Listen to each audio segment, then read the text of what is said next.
Hello and welcome to the Kick in the Creatives podcast, hosted by myself, Sandra Busby, and my fellow creative Tara Roskell, offering you interviews, inspiration, motivation, and a gentle prod in the right direction.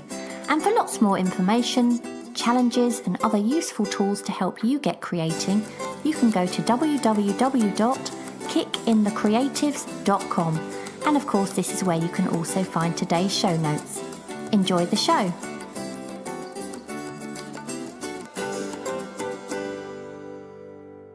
Welcome to today's episode where we're going to be looking at ways to improve your drawing skills. But before we get onto that, first of all, we just want to thank a few people who recently left some really lovely reviews for this podcast on iTunes. So, our really good friend Youngman Brown, aka Mike Young from the Your Creative Push podcast, Carrie Brummer from the Artist Strong website, also Bradley Bergin and Belinda Larmore from our Facebook group.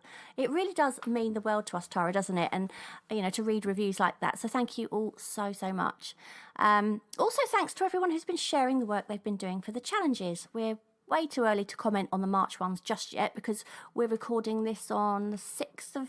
Is it 6th today? It is, isn't it? Yeah. But Tara, did you see that face that Karen Thornton painted on a used tea bag for the February Faces challenge? Yeah, I did. She did a few, I think, didn't she, on tea bags? Yeah, I thought that was such a nifty idea. It was really, really good. Yeah, and Gabriella Pop, she's still not slacking at all on that Kick 365 challenge, and she's been doing a self-portrait every single day, and they are looking more and more fluid every week, and I'm really, really enjoying watching her progress with that one. Have you been watching her? Yeah, what I loved that she did in February Faces was she did her self-portrait, but then she took a prompt each day, which might have been totally irrelevant to her self-portrait, but made it really quirky and fun. So yeah, now she gave herself a beard, didn't she? Because it was a woman's beard. Yeah. and I think, isn't she doing the 5-minute march? So she's doing 5-minute portraits at the moment. So she's kind of making all the challenges work for this one thing. It's been really, really good to watch. Yeah. So what about you? What's caught your eye? There was quite a few, actually. I really love Mary Soldner's, I don't know if I'm saying that right, Mary Soldner's watercolour faces. Did you see those? Yeah. Love those. And Sophie Knight, she'd done some great pencil drawings, but I especially loved her collage face. She did this face where she made it all out of bits of magazines, but then she put some kind of brush pens over the top. It looked amazing. I thought that was lovely. And then Rebecca Waterman's faces, she's done kind of faces within faces. I really like those. Yes, I've been watching those. They're really interesting, aren't they? Fantastic. And also Moonlee Fong Whitaker, she's been doing watercolour faces and they are amazing as well. But there's been so many more, hasn't there? It really has. Yeah, so some fantastic stuff. And as you know, I love the faces one anyway. So Yeah. So what's been happening with you? Well, I'm making really good progress on my latest painting. So that was inspired by my recent trip to Cuba. I'm well into my mid-layers now, so hopefully it won't be long until it's done. I've also finished editing our children's story, which we were talking about actually before we started recording, weren't we? Yeah. Which Tara and I wrote together for last year's February Fables Challenge. So all that's left to do now is just go over punctuation and speech layout, and that's where my sister Amanda has been so helpful. She's the left-brained one of the family, so she also reads absolutely tons of books, and she works with children. So she seemed to be the perfect person to help me check over it before we do anything with it, and she's picked up on things that you and I would never have noticed, so she's been really, really helpful with that. So once that's done, it's just a matter of deciding really whether to self-publish or try the traditional route, but we haven't quite decided yet, have we? But on the subject of writing books, I don't know if I told you this, Tara, but I was really chuffed to hear from Paul's Auntie Jean recently. Now, she had listened to our recent episode on Are You Ever Too Old to Start Making Art? And she said that she'd been so inspired by that episode that she'd finally decided to start writing her autobiography, which she'd been meaning to write for years. And she's even joined a writing group to help her on her way. So it's so lovely to hear when people are inspired by an episode. Her only problem now, of course, is that I'm going to be on her case regularly to make sure she's actually doing it. So what about you, Tara? What's new with you? Well, was she writing before? Did she do a lot of writing No. or anything? No? No, but she has had such an interesting life. She really, really has. And yeah, a lot of people keep saying to her, you really should write an autobiography. And she did say to me what worries her is the fact that, you know, her long-term memory is not very good and her short-term memory is really good. Whereas I'm the other way round. My long-term memory is really good, but if you asked me what I had for breakfast yesterday, I wouldn't be able to tell you. So, yeah, she's worried about that. But I said to her, the thing is, where you want to start is just, she said, I don't know where to start. I said, well, start with where you were born. And then just, as you remember things, just jot them down in note form. And you'll find that when you jot one thing down, it'll remind you of something else that you'd forgotten about. And just treat it like that to begin with. And then once you've sort of jotted down everything you remember, then that's when you start putting it together as an autobiography. Yeah, you know, just do your bullet points, isn't it? First, exactly. almost. Yeah, just really simplify it to begin with. You haven't got to write a story. It's just stuff that you remember, and then decide what's worth writing about. You know. But it's nice that somebody's been inspired. I was really chuffed to hear that. Really good. So what's new with me? Well, first of all, what's new with both of us is our Art Kick Sundays are now out. We've been having absolutely loads of fun making them, so I hope you have fun watching them. But each week we're going to bring you our own unique take on art tips, tutorials, ideas and products. So if you want to make sure you don't miss one, then go over to our YouTube channel, which is just Kicking the Creatives, subscribe, and also hit that there's a little bell icon, and that means that you get notified every time we put a new video up. So yeah, I say we'll be teaching you all different things, but we are being quite nuts. maybe is the right word, do you think, Sandra? Nothing new there then. No. So at the moment as well, the ones that have been shown, you said to me the other day, didn't you? You texted me saying, "Oh, the way we've done this, I can't remember what you said. I'm looking more of a moron at the moment. At the moment, I'm the moron. You said. I'm like, that's great. I don't mind you being the moron for a change. We have got some of you looking really peculiar coming up, haven't we? Yeah. So yeah, we can wait for those. I've also been taking part in, I took part in the February Faces, which I absolutely kind of loved. I thought I found a style that I really liked doing, but when I tried to do it more, I didn't like it. It's one of those where, you know, you do your first one or two and you like them, then you try more and you think, oh, I don't know if I do like it now. But I really want to find a kind of a non-realistic face style, if that makes sense. I think you already have. I don't want to always do cartoons. know what yours. Yeah, but I always like when I'm going through the group and I see your stuff coming up. I always know what's yours straight away. I know, but what I mean is not that you know it's me. I mean, I want to. Did you see the sort of kind of I called them my donut style.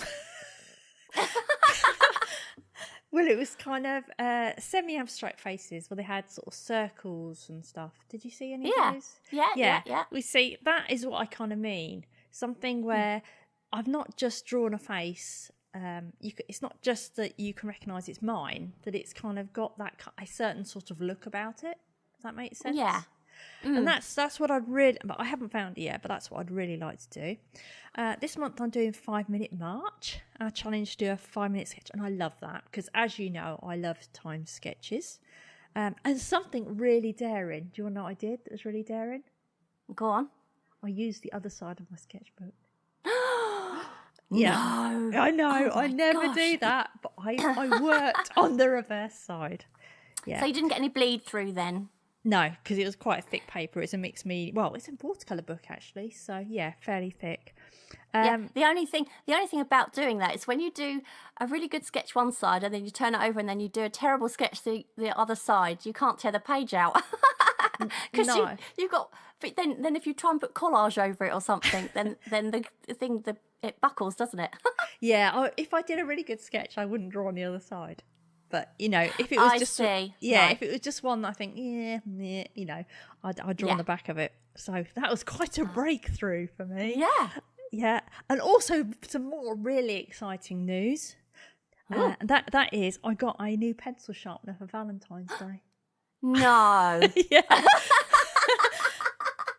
Listen, I asked for it though. Tracy Dukes in our group I've been wanting a good pencil sharpener for ages, and Tracy Cheeks in our group mentioned a Derwent Super Point. It's I've got one of those. Yeah, it's like a hand crank thing. Oh, no, I haven't got one of those. Oh, it's like, you know, you get like electric ones, but this one's got a hand crank, so you can handle thingy. So they're quite expensive for a pencil sharpener, about 20 quid. But it was my Valentine's gift. So yeah. Oh, Kevin, what did you get, Kevin? Some cycling shorts. Was so romantic.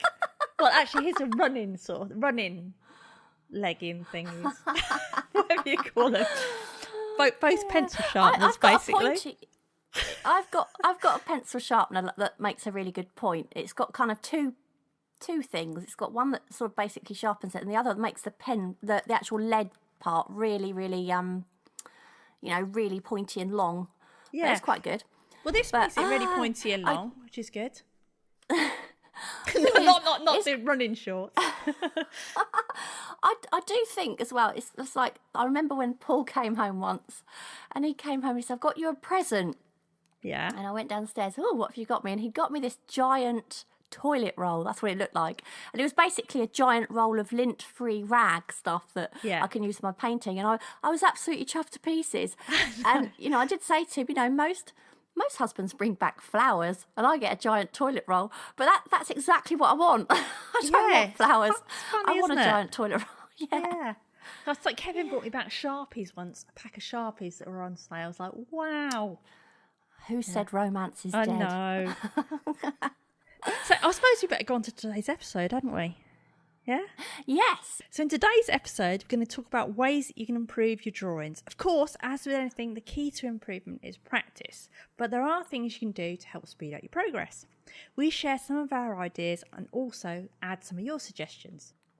Yeah, and as I've spoken about before, sometimes we can have so many art materials to play with that it can be overwhelming, and the choice can almost become a hurdle in itself.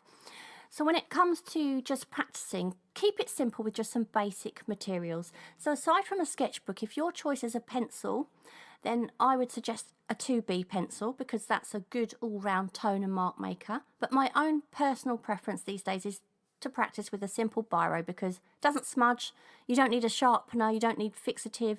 It's just a really simple way of doing it. Yeah, I mean, I don't think you need fancy stuff either, but some things do make a difference. Like you mentioned the 2B pencil there. I think if you do start off with something that's totally unsuitable, it does hinder you sometimes. Because I remember I've tried to learn to play the guitar, and I still can't play the guitar very well. But when I started, I was on this, I bought this probably about 100 quid guitar, might have been 50 actually, and it was so hard. It was awful, and it already sounded terrible. And then a few years later, I bought a better one, and it's like, oh my God, this is so easy. And I think if I'd have had that guitar at the start, I'd have been much more encouraged to keep going and to practice more. So I think even just a simple thing as, instead of going for your bog standard pencil like you mentioned, buy a 2B, which that's not much, is it, for a pencil? I don't know how much pencils cost now. How much pencils cost?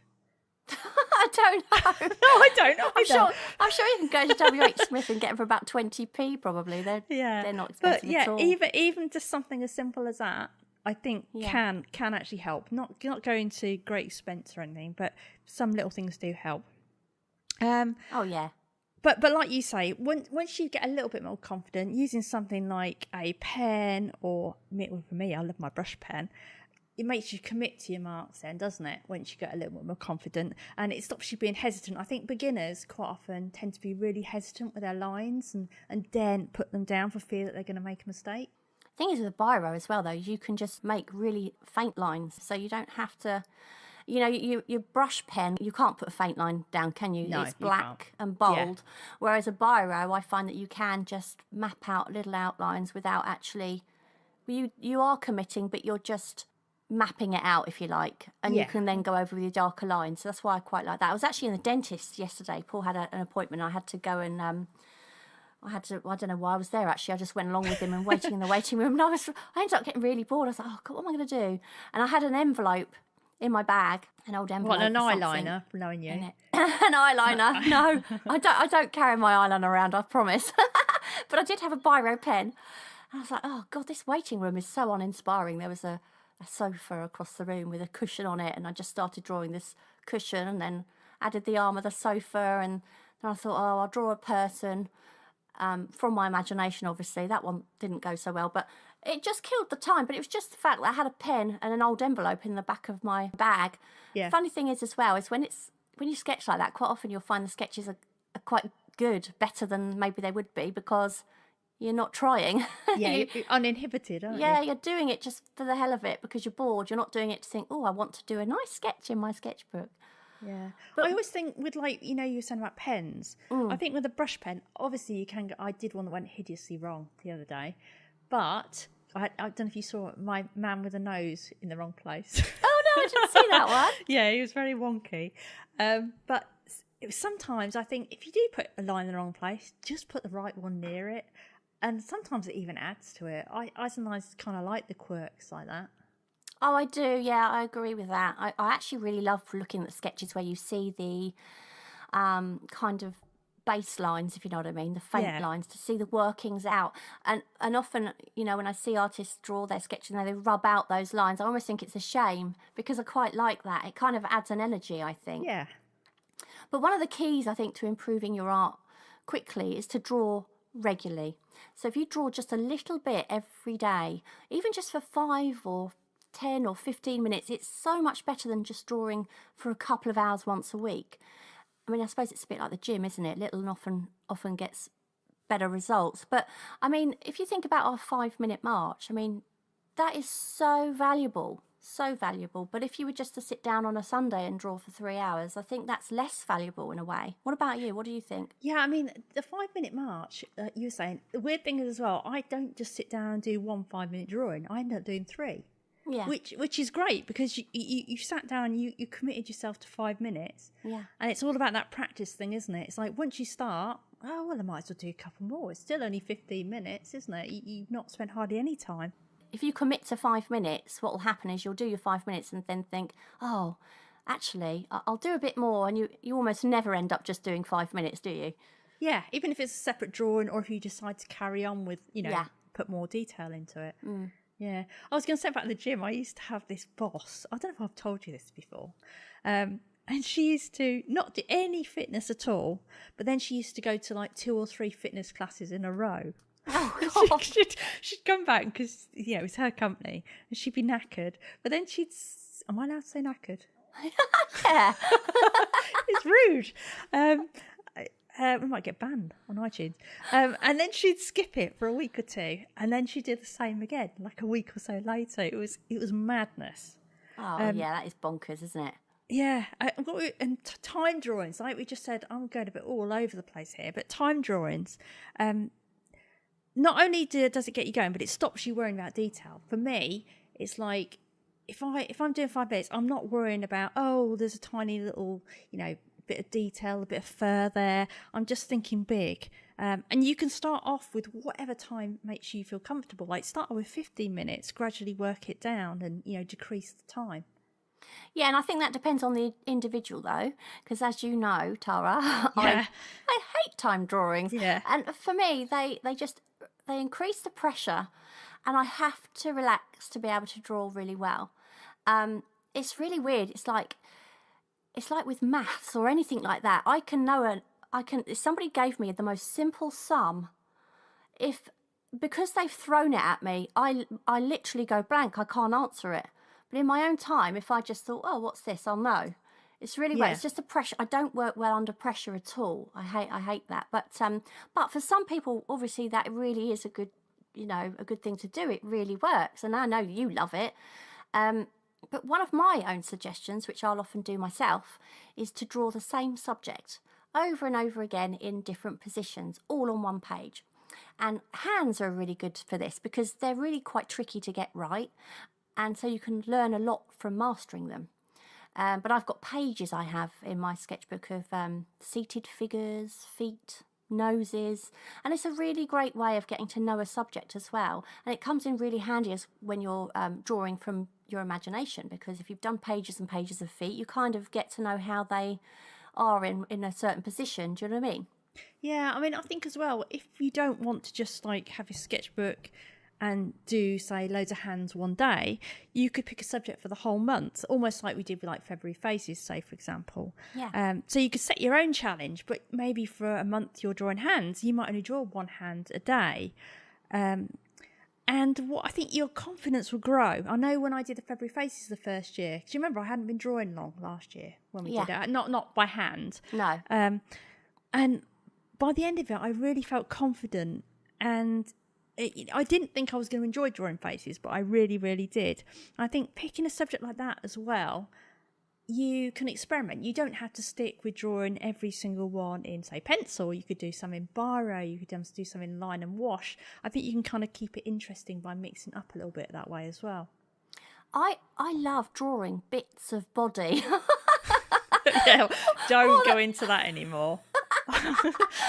Bits of body more than I do entire figures. It's really weird. And I do draw a lot of hands, and I don't know what it is, because I mean, I've heard so often, oh, hands are so difficult to draw. And I suppose they are. But when you've drawn a lot of them, they kind of get easier and easier. But you can say a lot with a hand gesture.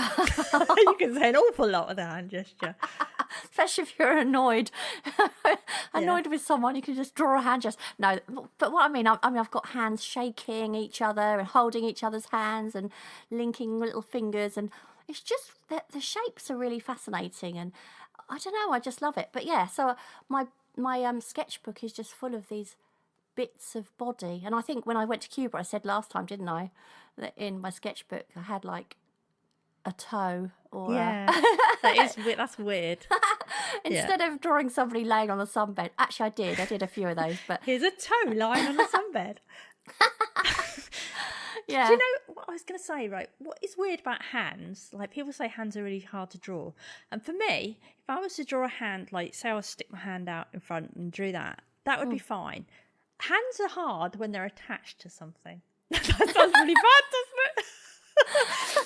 I mean attached to a person, not attached to anything in its entirety. Let's leave it there. Yeah. But you know what I mean? Like, do you remember when we were in the museum in London and I drew the 6-fingered statue? Oh yeah, I do remember. That was so funny. Yeah. It was like Edward Scissorhands. It's because we were doing time drawings, weren't we? And I was getting a bit, I've run out of time, so it can have 6 fingers. Yeah, but I think that's because you were drawing. See, now this is where I'm different in sketching, because you were drawing each individual finger in that sketch, weren't you? Whereas I would have just done the overall shape of the hand, maybe. Yeah, but it was kind of, because I was doing it so quick, I just got carried away. And it was hilarious. Yeah. It was hilarious. It was one sketch you showed me, and I couldn't say, oh, that's great. I just had to laugh. It was so funny. The rest of it was all right. It's just the hand. Oh, it was. The rest of it was brilliant. No, but practice drawing as much as you can, obviously, but also practice drawing from life as much as you can. Like Tara and I did in that museum, you know. It's so different than drawing from photographs. It really, really is. And photos are great to use as an added reference because they'll freeze the light and the shadows and the reflections. And they're also great for practicing things like figures, but try not to rely on them all the time because they can distort perspective and also values. And it's funny, I was reading something the other day, and I can't remember where I was reading it, but yes, I can. It was actually it's in a book I've got. Oh, God, I wish I could remember. You were reading something in a book? I was, yeah. It was in a sketching book. I wish I could remember who wrote it, but he came up with some really, really valid points actually when it came from drawing from life. And he said, I wish I could remember who it was. Anyway, he said that basically because of the internet now and because of Google Earth and all these things that we've got on our iPads, people who draw from life are so valuable because there'll be a lot of artists now and sketchers who will go onto Google and think, right, I want to draw a person drinking a cup of coffee. So they'll go onto Pinterest and they'll draw a person drinking coffee, that whatever person comes up, or they want to draw, I don't know, a building of some sort, maybe a castle or something. So they'll go onto Google Earth and they'll look at a castle and they think, right, I'll draw that castle.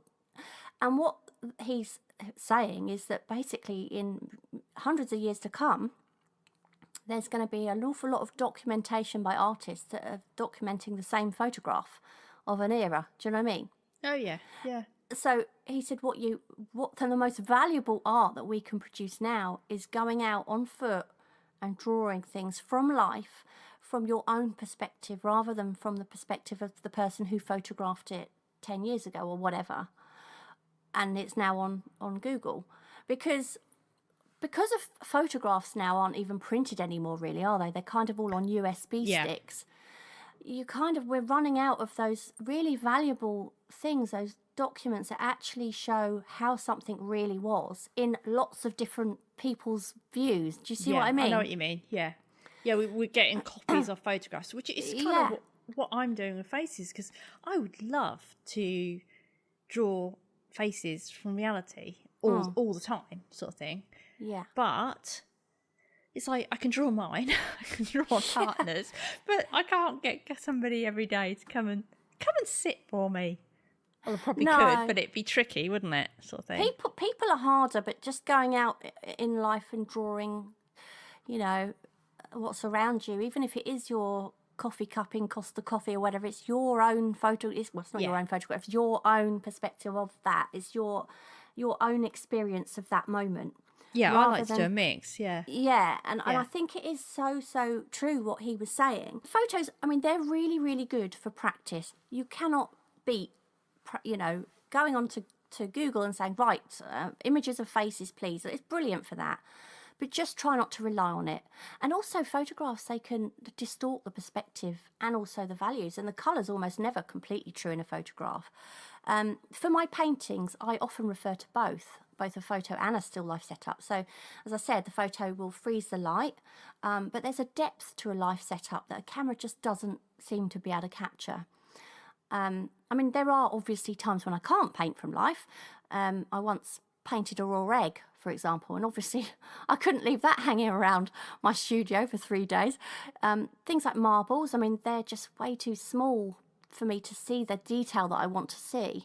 But things like glasses, glass of what I'm doing now includes a glass of rum, and that's set up in a shadow box, and I've got a photograph of it as well, because I do want to make sure that the shadows are totally where they were.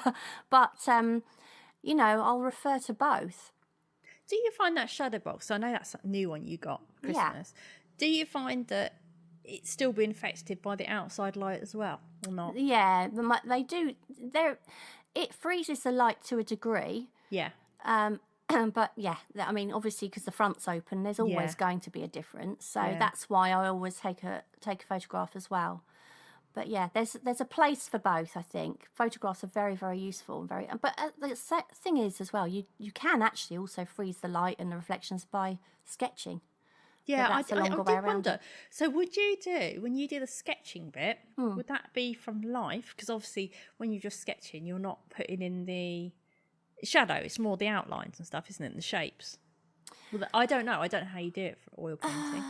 I'm going back to paintings I did. I did a big series of bears years and years ago.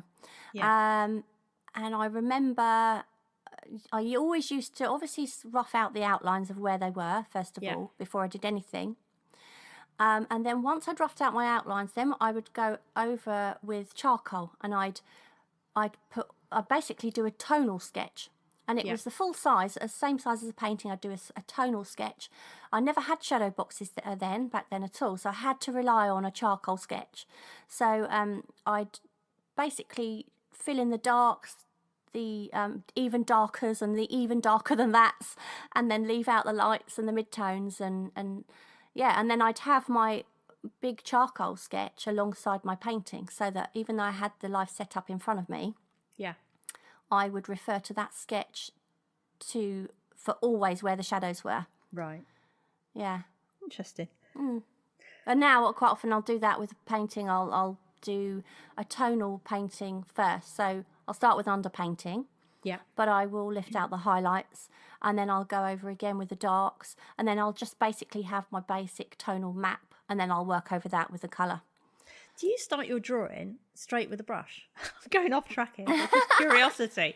Do you start with a brush? Yeah. Sometimes, not all the time. Sometimes it's very, very like with my glass painting, like my glass of rum, that sort of thing. Then I will quite often use a pencil first, and then I'll go over with a brush to sort of fix the pencil marks, because there's so many highlights I want to capture and I don't want to obliterate. But no, with something more simple, I mean, I'm trying to think. Quite often, like with marbles and things like that, obviously I need my circles to be very, very, you know. Do you draw on a glass? No, they are all freehand. Oh, that was a joke because of my video. No, they're all freehand, but then I'm always correcting as I go. I actually can draw circles really well because I've drawn so many marbles, you know. I think there's a knack to it, isn't there? Yeah. But no, some things I'll just draw straight away with a brush. Depends what mood I'm in as well, really. It really does. Yeah. And how intricate the actual thing I'm drawing is. I don't know where we are, do you? No. I do. So another idea is don't shy away from drawing the things that you think will be hard. If you start with those things, the rest will be much easier. But I always think, yes, do that, but don't do anything that makes you miserable, as that will completely defeat the object and end up discouraging you. So I have a bit of a love-hate relationship. I've mentioned this to you before, Sandra, with drawing buildings. Yeah. Yeah, so I quite like drawing a really simple building, but I don't like anything too complex with too many windows, or I find myself getting bored. So I have to find that balance there. So try and find that balance where you push yourself, but it's not so much that it's going to, frustrate yourself and you're going to get annoyed and fed up and not want to do it anymore, I think. Oh, yeah, and I think sometimes you do have to face those initial fears of something you don't like to draw. You don't like the idea of drawing because you think it's going to be difficult, because you can really surprise yourself as well. But the thing is, you're actually really good at drawing buildings. I don't want to draw buildings because I've never been interested in drawing, but I really probably should because of that, because I just you don't. Should try one. When we go to London next time, we are going to draw a building. Oh, God, you're going to take me to the Houses of Parliament, aren't you? No, because I don't like loads of windows. So why would I take you there? Do you remember you told me why didn't I draw still life? Yeah. And then I was going, I hate still life. And then I drew it on holiday. I did loads in Devon. Yeah, you did things like the lamp in the corner of the room and a couple of books, yeah. And I actually quite enjoyed it, but they were very, very loose and sketchy. But it's one of those things where you think you don't like something, but maybe you just don't like the way you're drawing it. So before, if I'd have done something like that, maybe I'd just pick up a pencil and I'd have tried to do like a nice, tidy pencil sketch, which obviously you can tell from what I was saying I don't like tidy pencil sketch. No, I think as well, it depends how you look at a still life. I think people automatically, when they think about a still life, they think about, oh, well, I need to put a vase here and maybe a flower in it, and then put, I don't know, a cup and saucer next to that with a spoon, and it's kind of a very contrived image that you set up. And I don't know why people think it has to be like that. A still life can be the corner of your room, or the contents of your medicine cabinet, or, it can be anything, and it doesn't have to be set up. It's just finding an interesting... I mean, I'm looking around the room I'm in at the moment, and there's some hooks on the wall, and I sometimes I look at this and think, oh, that would make a cool sketch. And it's just got like an old straw hat hanging off of one of the hooks and some scarves, but it's not. I haven't set it up. It just happens that it's like that, and that could be an interesting thing to draw.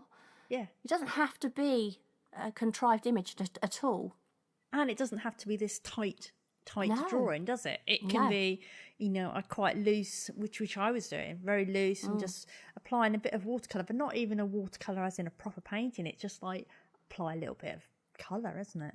Do you know, when I was doing the foundation course, that college thing I did, you'll laugh at this. So part of the, I think really the way they should have done it with me is they should have said, right, you've got this sketchbook, you've got to fill that sketchbook in one day. That's what they needed to do, because what they'd say is, right, we want you to sketch the corner of a room on this page or whatever, and then we want you to sketch blah blah blah and blah blah blah. So what I would do is I'd sit. Is that in a day? I'd find... How long did they give you to do that? No, they just give you basically they'll give you this homework and say Yeah. right, and you'll bring it home and it'll say sketch the corner of the room. So what I would do is I would find a corner of my room and think, oh, actually, perhaps I ought to tidy that up a bit. And oh, if I add that as well, that's nice, blah, blah, blah. And then I'd sit there and I'd do this really careful drawing of the corner of my room. I remember once doing, I think it was a bookcase, and I was doing all the grain and the wood, and I was trying to, write the words along the book binding and all this stuff. And then when I sent the work in, I'd mount the sketch on a God. black background and put it in a. And I remember getting my feedback back. Why on earth have you mounted your sketch? It's a sketch. It's a means to an end. We don't want you to try so hard. We just want you to just scribble it down what you're seeing in a few minutes and not worry. And it took me ages to get that. It really did. Because I suppose I just wanted to draw. I love drawing, so I just wanted to do the best I could. But that's not really what sketching's about, and that's the hard part. You love detail, don't you? Clearly you love detail from what you paint, and that isn't. No, I think you do. I wish I didn't. Yeah, so I wish I didn't. That's why you had the problem with it being looser, because you wanted to draw, like you said, the wood grain. You wanted to put all the detail in. And I'm much more experimental now. It's like we were saying earlier, actually, before we started recording, when we were talking about sketch I did. I sent you, didn't I say it something was like... good. Yeah, I sent you something like, how much do you think I've had to drink? Yeah. I'd just drawn this woman with this rollerball pen, and she was kind of looked really drunk, didn't she? But she, in a good way. Yeah, I think you took it wrong. What I meant, I meant the fact that you'd drawn something like that for a start. Yeah. Meant you must have had a drink because you'd loosened up and you'd done something. I was pleased. I was pleased when you said, because I took it as a compliment, because and to this day I really like that drawing. Like that too. And it's just so unlike anything I would normally do, but I really like it. So you hadn't drunk at the time? Yeah. I had a couple, I think. Yeah. No, maybe I should do that. Maybe I should just drink and draw. No, well, we tried that, haven't we? Yeah. So when it comes to drawing, practice your mark making, practice shading, hatching, stippling. I mean, this is something I remembered having to do as well in that college course I did. And, at first I found it really boring. You had to sort of divide the paper into squares, and then you had to see how many different marks you could make with one tool. So, for instance, like a biro, and then do something similar again with another tool. And I thought, oh God, how can I make loads of different marks with a biro? It can only do so much. But actually, you're forced to think about your mark making a lot more than you might otherwise. And it's surprising, really surprising, just how many textures and marks you can get with one tool. Like for instance, a pencil, especially. You can use it on its side. You can lower, you can up and down the pressure, and you can get all sorts of. And the same with a brush pen and things like that. So much you can do. If you use your imagination, you'll just be surprised, I think, especially at the different tones and textures you can create with one single pen. And that's why I always say that you don't need anything more than a pen and a sketchbook to go out sketching, because there's, so much you can do with that one thing. I remember doing these ink sketches, when there weren't ink drawings of buildings when I was at school. And they were all the different local churches and stuff. And we ended up using them to make calendars or something. I can't remember. But I remember showing... He's like, I don't know why, but for some reason I had to take one into work. It was only, it's one of my early 20s. And my friend, who was also a designer, she looked at this drawing and she said to me, you got bored at that bit, didn't you? Because when you're doing stippling or whatever for an ink drawing, she could see I'd obviously got one bit. I thought, I've had it with this. Yeah. And then it had just gone all loose and scribbled, more like I draw now probably. Yeah. Much more loose and scribbly, but... Yeah, it is a good thing, but yes, it can be tedious if you do it too much, can't it? It is really, really boring. Yeah. But it can be really, really surprising, and I think everyone needs to do it once with their preferred pen or whatever, just to understand how they can use it in different ways. I'd even say do those little squares that you just suggested, and then actually try putting those into a drawing. So, make yourself, after you've tried the little marks, then create a little drawing using all those little marks. So if you're doing a building, it's easy to put all the little, the dots and little hatching and stuff like that. I know how to. I know how I always go about drawing a hedge, and it's the same mark making I use all the time. But I can draw a really good hedge. I can't really explain it. But are we going back to body parts again? Are we? There's lots of stippling involved, but also this other mark that I make, and I can't explain what it is. But then sometimes it'll go bigger and smaller, but whenever I approach a hedge, I'll always approach it with the same 2 marks. It's funny, isn't it? Yeah, I do mine with like a scribble. Yeah. Yeah. You were saying about concentrating on tone and this marks, and I'd say do that before you venture into colour. Do monotone drawings and paintings, like just in one colour. I remember doing that because when I was at school, I did not want to do colour. For years, I would just draw in black and white. I'd love pencil sketching, almost like you, really detailed pencil sketches. Yeah. And then they finally, I've told you this before, encouraged me that I had to learn. So I went to watercolour class, and the first thing we did there was we painted a scene, but it had to be all in brown. So it just, I can't remember what colour it was, burnt umber or something. And it just had to be using that one colour. So you'd have very, very light versions, very dark versions. And only once we'd done that and we kind of understood how to make it work in that one colour was then we moved on to full colour.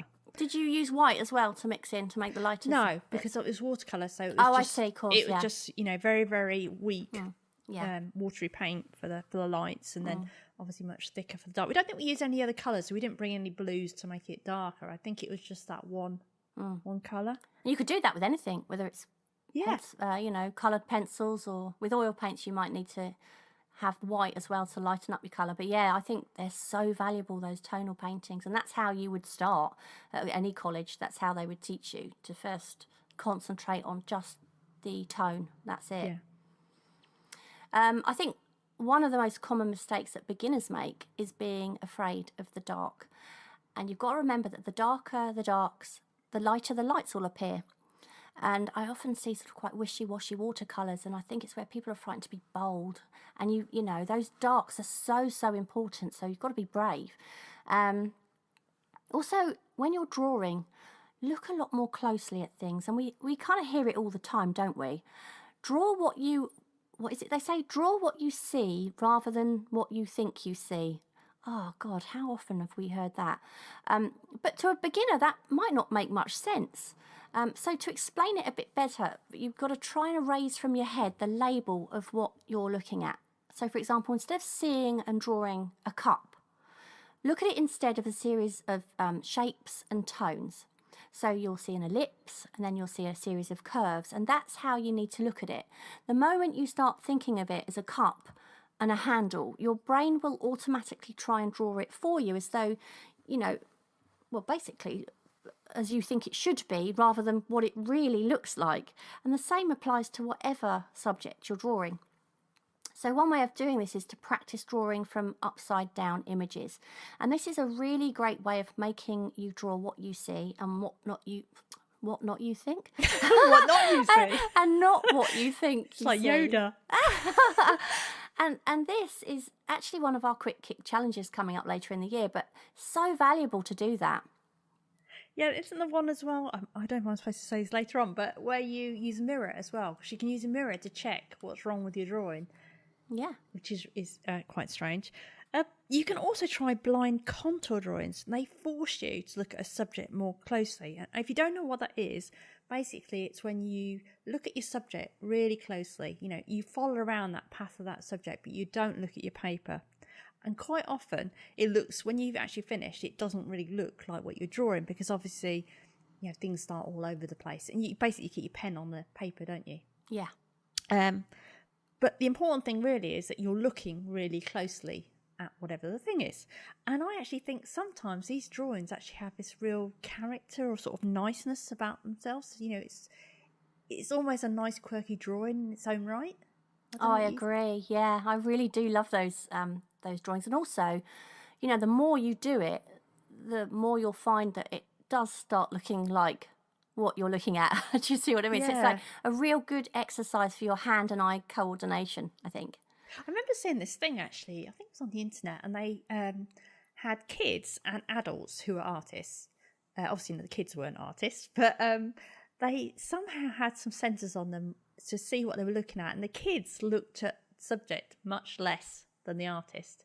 And it was just to sort of see who studied it more. And obviously it's because as kids were using their imagination, whereas the artists were really focused. But it was just quite interesting to see the amount each person looked. Yeah. And also look at the negative space in between. So that is, people sort of wonder what negative space is, I think, beginners, but it basically is the space in between objects. Or maybe it's a space, if you're looking at someone standing with their hands on the hips, it'll be the space between their elbow and their waist. That's what the negative space is. So, for example, when you're drawing your cup, and maybe there's a teapot next to it, instead of drawing the outside of the handle, concentrate firstly on the shape of the space inside the handle, and then draw the outer edge around it, and then draw the shape of the space between the objects. And this applies to any subjects, like I say, figures or whatever you want to draw. And you'll find that you'll get an accurate drawing far more easily if you really take notice of those negative shapes. I always think that really helps with buildings and rooftops. You know, if you look more at this bit between the sky and the roof rather than the actual roof itself, because it's just really hard to spot the angles and stuff otherwise. Yeah, I mean, if you try and think of it as though it was a silhouette. Yeah. You know, like if you imagine the Manhattan skyline or something, if you were to make that Manhattan skyline completely silhouetted, you just draw around the top, you know, like exactly like you said, between the sky and the buildings. Yeah. It's such a good way, I think, of doing it, because you're just you're really concentrating then on the distance between things, aren't you? Yeah, distance and angles. Yeah. So just imagine that everything you're looking at is black and just concentrate on that shape, and that's a really good starting point. I think another really useful tool, and we were talking about this before the podcast, is to measure things by holding your pencil at arm's length. If you're drawing something real, and say like you've got that cup on a table in front of you, hold your pencil out and you'll say, okay, the height of that cup is maybe half a pencil. And then you'll turn your pencil around and you'll think the width of that cup is maybe, I don't know, just less than half, or it's a third of my pencil. And then you kind of use that as a judgment on your paper. And obviously, if you're doing it from a picture, you can do the same thing. Just hold it down your picture or hold it up to your computer or your laptop.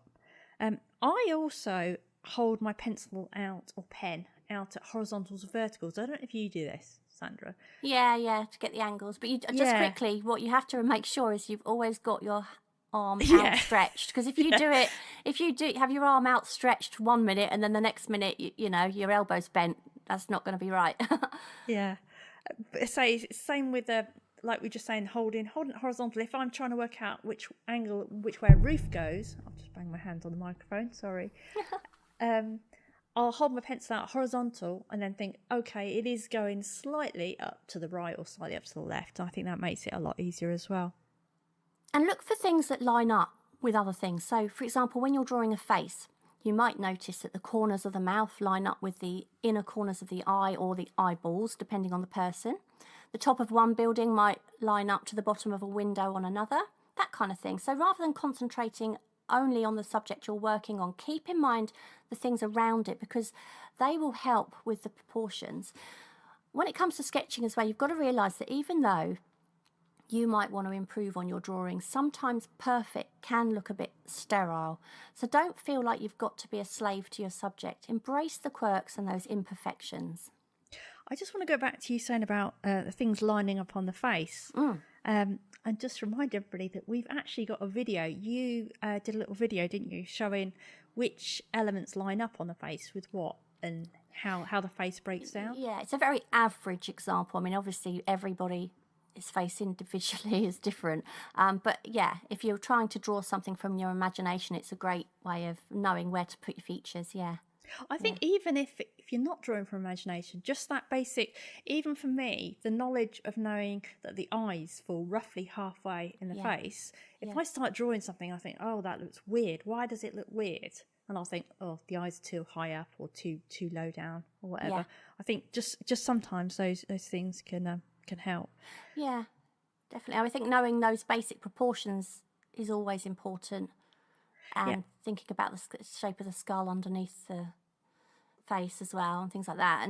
And there's quite a lot of common mistakes, isn't there, when you're drawing a face, that people make. The eyes are too big often, they're too high up, and that video actually would be helpful to those people that want to know a little bit more about that. You probably don't listen to business. Do you listen to business podcasts? I'm a geek, No, and I do. I hate business. No, I no. No. I love geeky business podcasts and social media ones and stuff like that. But there's a big thing they all mention, which is called just-in-time learning. Have you heard of that term? No. No. Basically, what they're saying is don't cram loads and loads of stuff in your head. Watch loads and loads of tutorials for things that you don't need to know yet. And I think that's a really good tip if you're just starting out and learning to draw. So, for example, say you're just trying to learn the beginnings of shading, for example, then go and watch a few YouTube videos on shading. Don't then go watch a load more on how to apply watercolours, how to do, something else. Only just watch the thing just ahead of what you're trying to learn to do. Because I think we're all in danger, and I know I do this, of you just consume, and watch 20 videos and then don't actually do any of them. That's very true, isn't it? And you almost feel like you are learning and well, you kind of are, but there's nothing like doing something to learn it. Yeah, I say, and it's that idea of not cramming too much in and not actually putting it into practice. Just watch a few. And I think one problem is different, like you were saying before, different people's teaching styles work for different people. Like you said, some people's are too complex. So find people that you like, that you understand, and then watch a few different people. Just learn just that little bit ahead of what you need to know. And obviously there's also books. I mean, I remember as a kid, I don't know about you, but I used to book out every book I could get on drawing at our local library. It was just, and then we'd be borrowing ones from other local libraries. You could order them. So if you've still got a library, that's definitely worth doing as well. And secondhand bookshops, amazing. Yeah, I love books. I've got so many art books now, it's unbelievable. I never used to have them as a kid. I just used to draw. I never used to sort of think about learning to draw, because as a kid I just assumed I could. I did. I used to have loads on like how to draw a horse, how to draw a face. No, I didn't have anything like that. No. But now, I literally love an art book. I really do. But this is interesting because you know I like the detail. Wait, no, I wouldn't say I like it. You know how I paint. I paint with a lot of detail, and I tend to, my drawings can be fairly detailed if I get a bit lost in it and whatnot. But the books that I've got, you'd be quite surprised about, I think. All right. On my bookshelf, they're all very much sketchbooky stuff, and really loose and free, and Danny Gregory, I love his stuff. And this book, I can't for the life of me, was it I know that the book is called Dare to Sketch. That's what I know it's called. So, and I was reading that the other day, and that's really, really good. I think he's got a German name. I don't know. Yeah. But anyway, can't remember what I'm talking about now. You're supposed to be talking about your thoughts on tutorials. Oh, yeah. So... But well, yeah. Okay, so you don't even need to go to art college, do you, to learn the techniques? You don't need to do any of that these days, because there is so much on the internet, isn't there? There's so much that you can get out of that. But what I was going to say was that if you are going to watch video tutorials, just be sure that the person who you're watching really does know what they're talking about, because you have to remember that absolutely anybody can make a YouTube video. So if you love their drawings and that's what you're aiming for, then that's brilliant. That's absolutely great. But if it comes to something like, say, oil paintings, for example, there are certain things that you really do need to know, and you need to make sure you're getting the right information, particularly when it comes to using things like mediums in oil. So just do a little research on the artists first to make sure that they've got the experience and knowledge behind them. And I'll just tell you one little example. I think I might have spoken about this before when I was first starting out, and I watched a tutorial on oil paintings, and there was an artist who had done an oil painting but needed to do a bit of I don't know, extra work on it, and they were using acrylics, and you can't use acrylics on oils. You can't, because it won't adhere, it'll crack. But of course I knew that actually when I was watching the video, and that's my first time, and I thought, oh, actually maybe I need to make sure I'm learning from the right people. Doesn't matter with drawing, because that's fine, but when it comes to anything like that, then of course you've got to make sure that you're learning the right stuff. The real technical stuff. Yeah, and well, and also actually no, if thinking about it, if you want to learn drawing, if they're teaching you things like proportions, then they really need to know that they're telling you the right information. So just do a bit of research, make sure they've got the experience and knowledge behind them. I mean, we're making our own videos, as we've said, and both of us have agreed, haven't we, Tara, right from the start, that we will only make videos about what we know and not try and teach the things we don't. I mean, we've had conversations in the past, haven't we? You've said, oh, I'd love to do a video on this. Do you know how to do it? And I've said, actually, I'm not sure I'm confident about teaching that, because I'm not confident in it myself, and vice versa. And I think that's really important, that we don't try and teach what we don't know. Unless we really swat up and learn and study, first. Yeah, absolutely. Yeah. And in a way, it's sort of forcing us to do something, do that, isn't it? Another great way of learning to draw is to copy the drawings of old masters. And I've got a few books on classical drawings, and there are quite a lot of examples in there, beautiful drawings. And in the past, I've just copied them as closely as I could, and that includes all of the mark making and the shading. And that's such a great way of getting into the mind of an artist and kind of learning from them. But there was one time I remember that I copied from an artist and it just didn't work. I found the whole process felt really, really alien to me, and then I realised it was because the artist was left-handed, so all of his strokes were going the complete opposite way of what would have come naturally to me. It was Leonardo da Vinci drawing. So anyone who's left-handed might want to bear that in mind when they're trying to copy from the masters and all the mark making, because they might think, oh, this just feels so alien. Find left-handed artists and copy from them. So what you should have done, what you could do now, is flip it. Yeah. Couldn't you? You could, yeah. And that would right. work. Yeah. I assume it would work, would it? I don't know. I would assume so. But Yeah. who knows? I'm just trying to imagine flipping a left-handed stroke, would it? I don't know. Anyway, yeah, probably. Yeah. Probably. Another thing is allow yourself to enjoy the process. The more you enjoy something, the more you want to do. So don't get too bogged down with learning. Fun and excitement is just important because it pushes you on and makes you want to create more. Yeah, and get together with someone who's at a similar level to you and push each other to do better. You could even just join a local art group, and I did that a few years ago, and I absolutely loved it. It's a great way of meeting other people who are into the same things and are at a similar level. Yeah, and I think if you get bored, then experiment. Otherwise, you'll find yourself quitting. This is so true for me personally. And if I try and draw something really realistic in pencil, halfway through I'll be bored to tears. And yet if I draw quickly over collage or experiment with materials I haven't tried before, then I'll love it. So I think you've got to work out what makes you tick. Is it a certain subject or a certain medium or certain style? I mean, there's some things to be said for actually sticking with something, but there's no point if you're just hating it. I think that's so true. So true. I think it's really important to experiment with new techniques. I mean, it's only natural that artists' styles will evolve over time, and that's partly down to experience, but partly because of experimenting with new techniques or subjects. I mean, I've got what I call a dark side and a bright side. So when I first started painting, I really embraced those darker tones, and I did a whole series of paintings in a style that was inspired by those old masters. But, after a couple of years, I just got this urge to switch the light on and go light and bright. And although my technique didn't change at all, the subjects and the feel of the paintings really, really did. And weirdly, at the moment, I found myself kind of revisiting my dark side, but it keeps it interesting. I think you've got to do what you feel like doing, and don't feel you've got to be a slave to what people expect that you should do. And also, you've been sort of experimenting with stuff you don't really share online, but with, say, doing more cartoony drawing, like you were talking about the drunk lady Yeah. that you drew.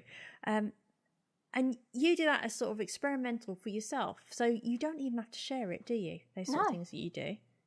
No, I shared it with you. Yeah.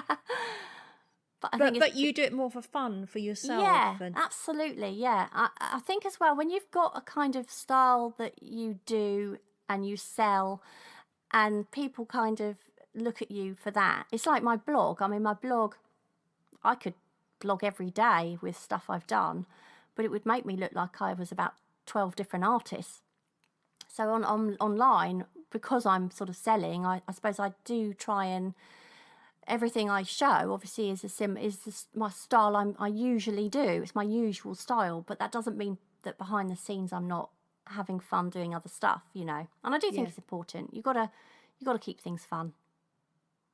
so we just want to say thanks to all our Facebook group, our Instagram followers for their tips as well. We've got loads of great tips, too many to share, but we want to share just a few of them.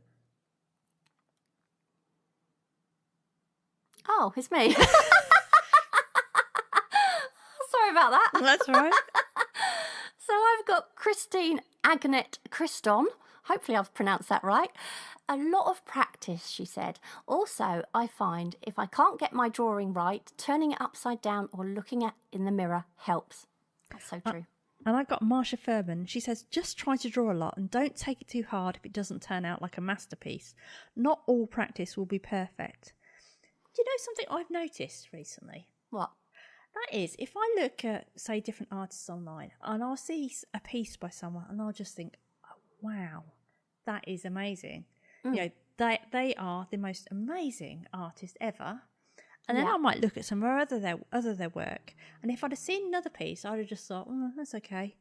So you can look through someone's feed, and some pieces are like, wow, that is amazing. Yeah. But probably other people think different things. It's just that one topic or one type of thing they do just is like, wow.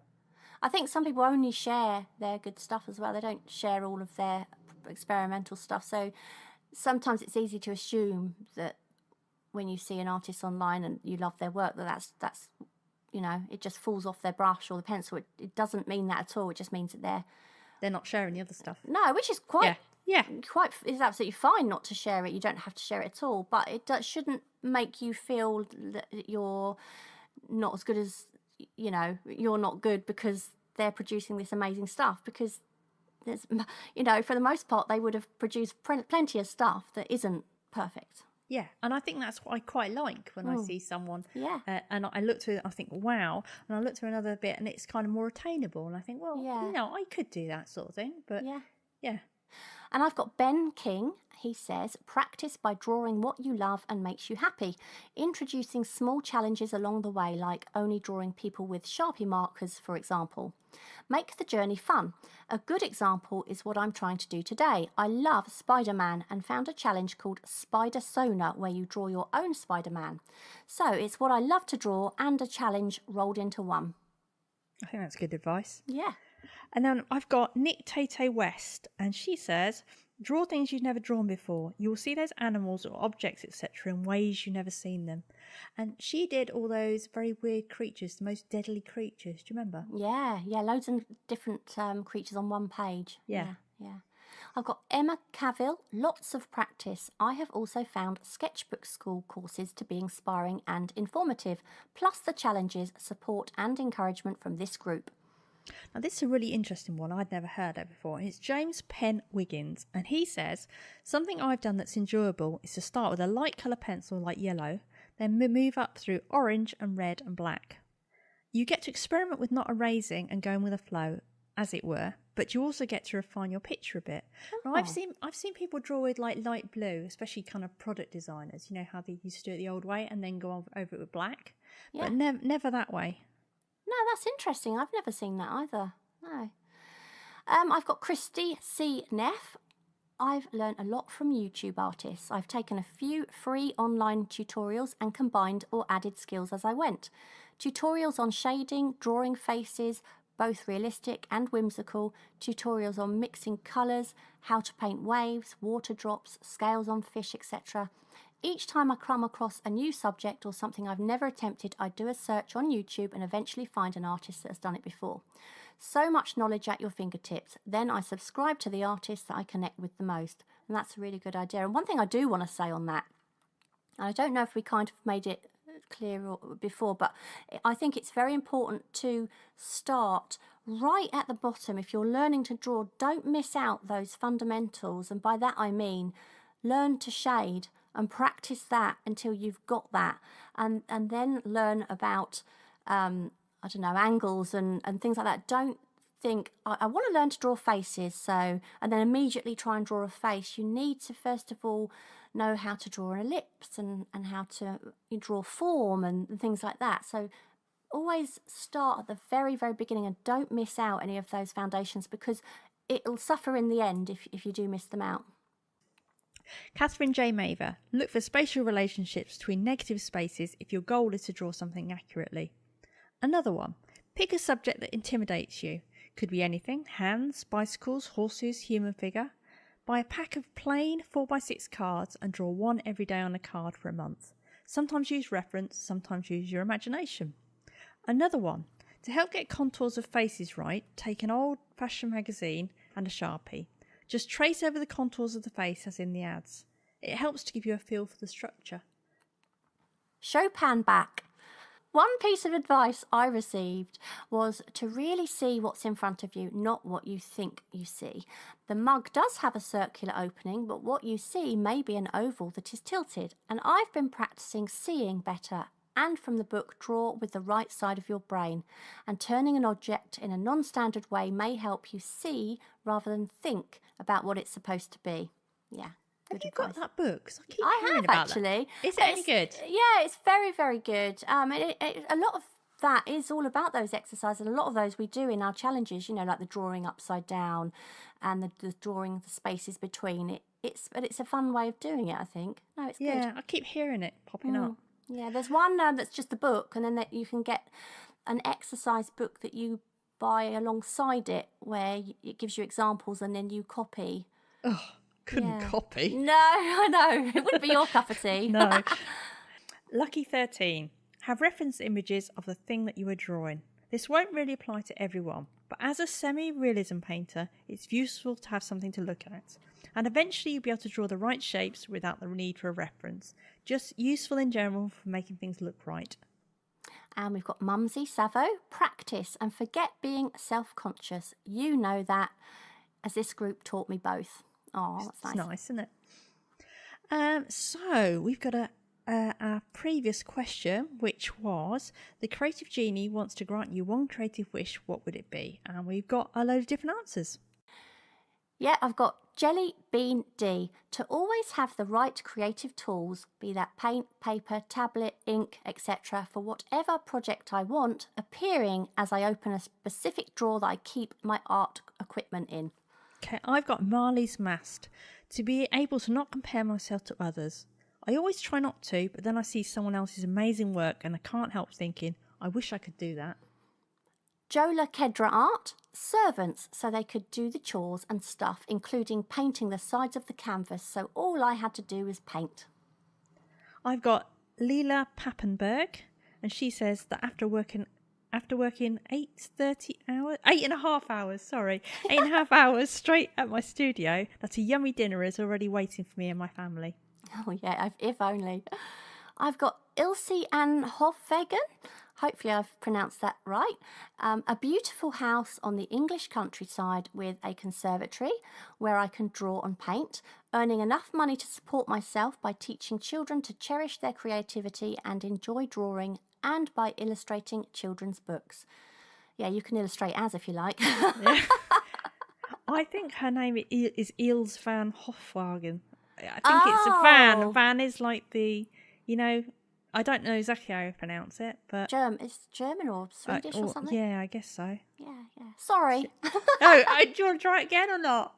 No, I'm sure she'll forgive me. It's the trouble is with these Instagram names, so they put the names all sort of together, Yeah. squashed, so you can't quite see where the gap's meant to be unless it's obvious.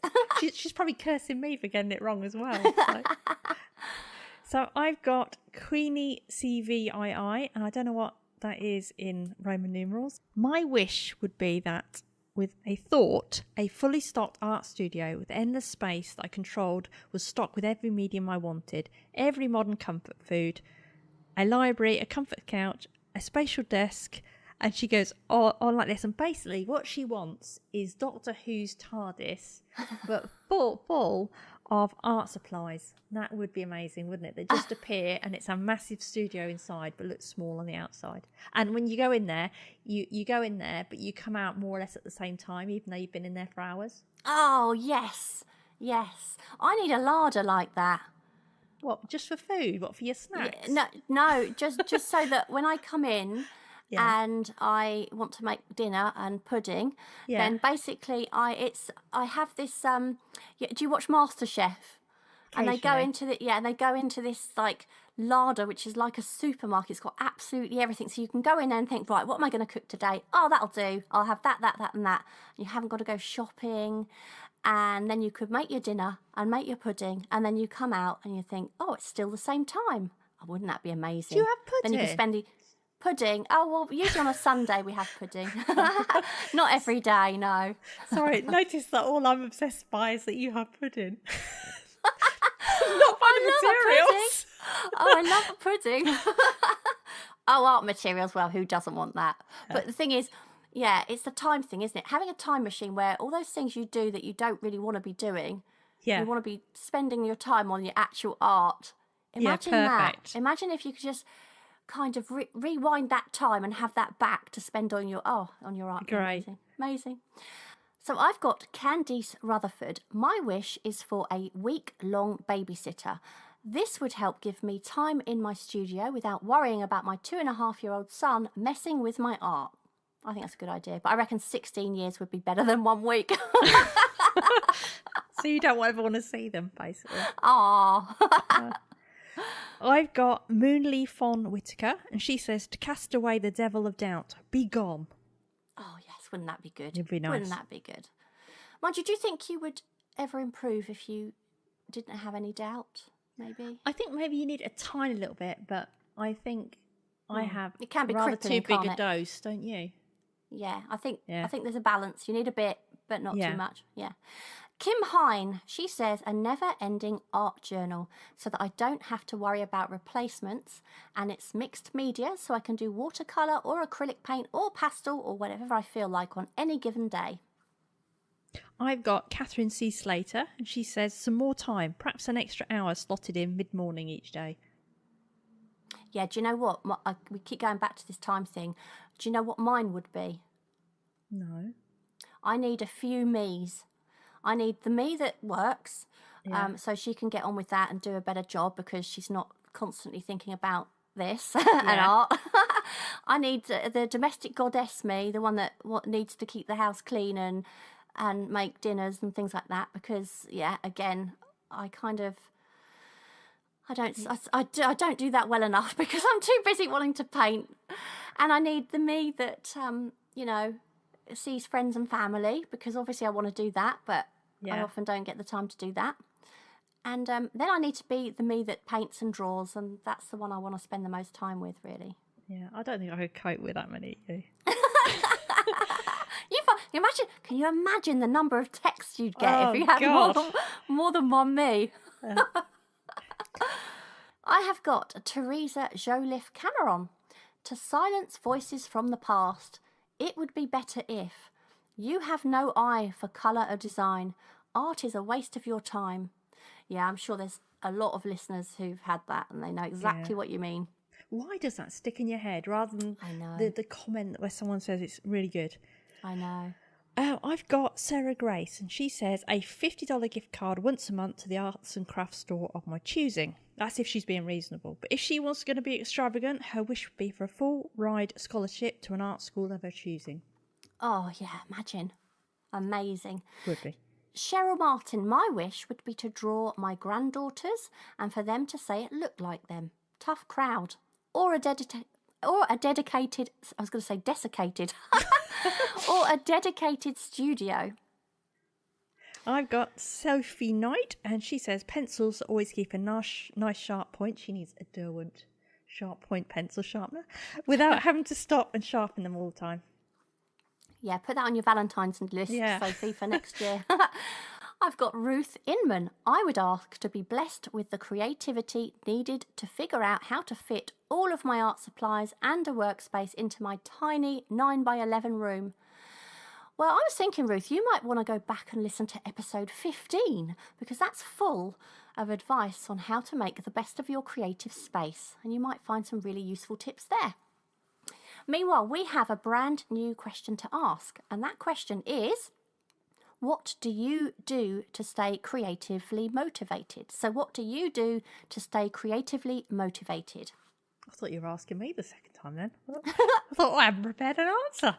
Right. Oh, okay. Well, go on then. What do I do? Yeah, to stay you talk to me. Yeah. I talk to the four of you or whatever. I don't know. I don't know. I'm really good, aren't I? I take part in our challenges. That definitely helps keep me motivated. And I have to say that is true. The thing that keeps me drawing most and stuff is our challenges. What about you? Oh, no, you're not allowed to ask me because I haven't prepared an answer either. Oh, I don't know. Do you know, I don't feel like I need to try to stay creatively motivated. I'm always creatively motivated. I always want to create. And I think the reason I always want to is because I don't ever have enough time, the time I want to create. So I'm always craving it. Do you know what I mean? Yeah. So as always, you can tweet us your answers at Kick Creatives or let us know in the Facebook group, which if you haven't already joined, I highly recommend you do. We will put the question up there and also on the Facebook page. And of course on our Instagram, Kick in the Creatives. But before we go, we just want to go through the challenges that we've got coming up for April. Yeah, we've got Abstract Art April. So we're challenging you to create an abstract painting every day throughout the month of April. If you've never painted anything abstract before, you could try looking at everyday things very close up. Think about what shapes you notice, how you could use those shapes to make an interesting painting. We've got April Poet. I know we did this in September and it was really popular. So basically we're challenging you to write a poem every day and share it. Everyone in September was saying, when are you going to have another poetry challenge? We really want one. So we thought, right, we better do it sooner rather than later. Yeah. It was so popular, wasn't it? Quick Kick April. So Quick Kicks are our monthly creative challenges that you can complete in 15 minutes or less per day. So for Quick Kick April, we are challenging you to create a continuous line drawing every day throughout the month of April. You can use any medium you like, including digital, as long as your pen or other medium does not leave the paper. So an exercise like this, when practiced regularly, is really beneficial for your hand-eye coordination. And we've got Kick Time April, and that's our monthly challenge designed for those creatives who prefer to sink their teeth into one big project over the whole month rather than taking part in lots of little ones. It's designed for any sort of creative project. We give you a prompt and you can use it for a story, a poem, piece of art, piece of music, anything you like. And March's prompt is vintage. So don't forget to pop over to our website at kickinthecreatives.com to find out how you can take part in some of our upcoming creative challenges. And of course there you can also subscribe to the podcast so you never miss an episode. And by the way, if you are enjoying the podcast, we would be so grateful if you'd leave us a little review on iTunes or even just a star rating if you don't have much time. And also you can now subscribe to our weekly YouTube video if you want to learn something creative every Sunday and see Tara and I making complete idiots of ourselves at the same time. And that's it. We're done for today. Yeah. Was that a long episode? I think that was, wasn't it? No worse than usual, I don't think. No. I've got mouth ache. Have you? Yeah. You haven't said goodbye yet. Oh, okay. Yeah. See ya. Bye. Bye. Thank you so much for listening. We hope you enjoyed the episode, and if you did, perhaps you'd like to share it and leave a review for us on iTunes. Back soon.